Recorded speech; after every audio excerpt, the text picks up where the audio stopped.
జిత్తుల మారి నక్కబావ చివరి భాగము.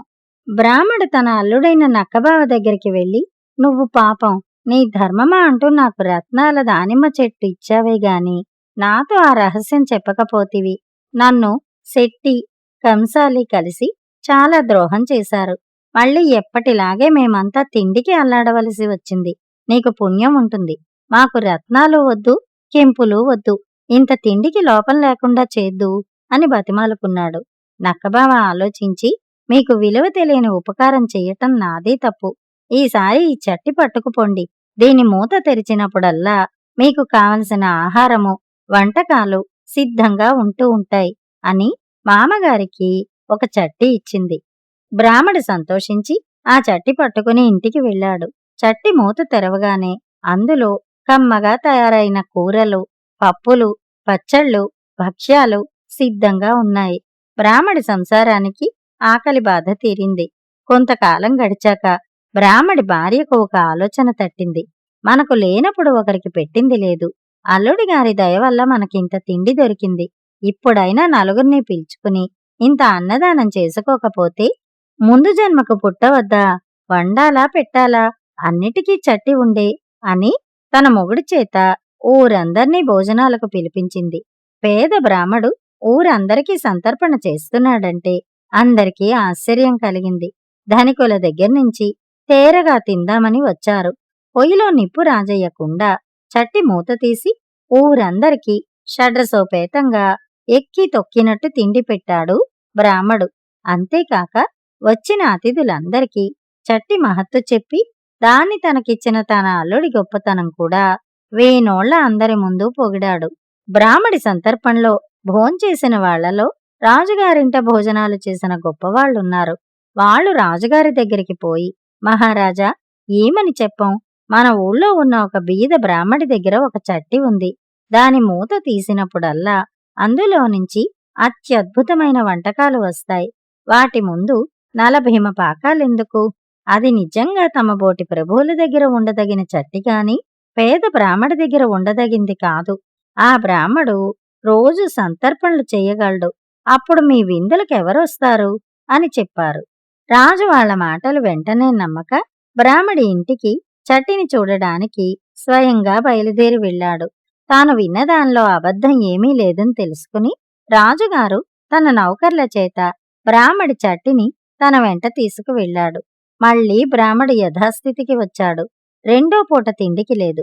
ఊళ్ళో వాళ్లకు సంతర్పణ చెయ్యమన్నందుకు భార్యను తిట్టాడు. భార్య మాట విన్నందుకు తనంతాను తిట్టుకున్నాడు. ఊళ్ళో అందరికీ ఈ విషయం తెలిసింది.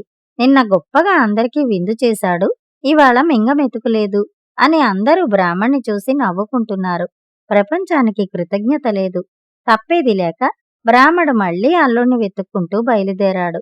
నక్కబావ దారిలో బ్రాహ్మణ్ణి కలుసుకుని సమాచారమంతా విని, మామగారు, మీకంటే వెర్రి బ్రాహ్మణ్ణి నేనెక్కడా చూడలేదు. తినటానికింత ఉన్నప్పుడు నెమ్మదిగా ఉండక మీకీ సంతర్పణలు గొప్పలు ఎందుకు? అయిందేదో అయిపోయింది. ఈసారి ఇంకో చట్టి ఇస్తాను. దాన్ని పట్టుకెళ్ళి మీకు అపకారం చేసిన వాళ్లందర్నీ శిక్షించి మీ సొమ్ము రాబట్టుకోండి. ఈ చట్టిలో తాడు కర్ర ఉన్నాయి. మూత తీసినప్పుడల్లా అవి పైకి వచ్చి మీరు కట్టివేయమన్న వారిని కట్టివేసి కొడతాయి అని చెప్పింది నక్కబావ. బ్రాహ్మడా చట్టిని భుజాన పెట్టుకుని వీధిలో నుంచి వస్తూ కనపడ్డ వారితో నల్లా ఒక చట్టి పోతే ఇంకో చట్టి అని చెబుతూ ఇల్లు చేరుకున్నాడు. మన్నాడు బ్రాహ్మడు మళ్లీ ఊరంతా తిరిగి, మీరంతా మా ఇంటికి దయచెయ్యాలి. మా కొత్త చట్టి ప్రభావం చూసి తీరవలసిందే గాని చెప్పనలవి కాదు అని పిలిచి వచ్చాడు. వెనకటిలాగే ఊరంతా బ్రాహ్మడింటికి వచ్చారు. బ్రాహ్మడి ఆహ్వానం అందుకుని రాజుగారు కూడా వచ్చారు. అందరూ పంక్తులు తీరి కూర్చున్నారు. రాజుగారికి ఉన్నతాసనం వేశారు. బ్రాహ్మడు చట్టి తెచ్చి మధ్యపెట్టి మూత తీసి అందరికీ తిన్నన్ని వడ్డించు అన్నాడు. వెంటనే చట్టిలో నుంచి అంతులేని తాడు బయటికి వచ్చి అందర్నీ గట్టిగా కట్టేసింది. కర్ర వచ్చి ఒక్కొక్కరినే చచ్చేటట్టు కొట్టసాగింది. అందరూ కుయ్యో మొర్రో అని ఏడవసాగారు. రాజుగారి వంతు వచ్చినప్పుడు బ్రాహ్మడు, నా చట్టి నాకిస్తావా అని అడిగాడు. దెబ్బల బాధకు తట్టుకోలేక రాజుగారు వెంటనే తన భటుల్ని పిలిపించి చట్టి బ్రాహ్మడికి ఇప్పించాడు.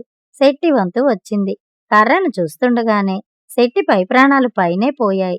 నా రత్నాల రాసులన్నీ నాకు తిరిగి ఇచ్చివేస్తావా అన్నాడు బ్రాహ్మడు. శెట్టి ఇస్తాను బాబో అని ఏడిచాడు.